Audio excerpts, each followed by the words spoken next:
පාසල් කාලය පස්වරු 2 දක්වා දීර්ඝ කිරීම සම්බන්ධයෙන් අධ්‍යාපන අමාත්‍යාංශය විසින් දැනුම් දීමක් සිදු කර තිබෙනවා. ඒ අනුව පළමු ශ්‍රේණියේ සිසුන්ගේ පාසල් පැවැත්වෙන කාලය වන 7:30 සිට 11:45 කාලයෙහි වෙනසක් සිදු නොවන බවයි අධ්‍යාපන අමාත්‍යාංශයේ ලේකම් නාලක කළුවැව මහතා ඊයේ පැවති මාධ්‍ය හමුවකට එක්වෙමින් ප්‍රකාශ කළේ. දෙක ශ්‍රේණියෙහිද දැනට පාසල් පැවැත්වෙන වේලාව වන 7:30 සිට 11:45 කාලයෙහි වෙනසක් සිදු නොවන බවද, 3 ශ්‍රේණිය හා 4 වැනි ශ්‍රේණියද දැනට පවත්වන වේලාව වන උදෑසන 7:30 සිට පස්වරු 1 දක්වා වේලාවෙහි කිසිදු වෙනසක් සිදු නොවන බවද ඔහු පවසා සිටියා.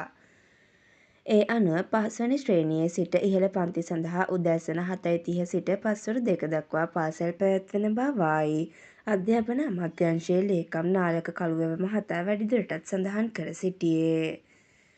මෙවන් උණුසුම් පුවත් ලදසනින් දැන ගැනීම සඳහා අපගේ YouTube චැනලය සබ්ස්ක්‍රයිබ් කර බෙල් අයිකනය ක්‍රියාත්මක කරන්න.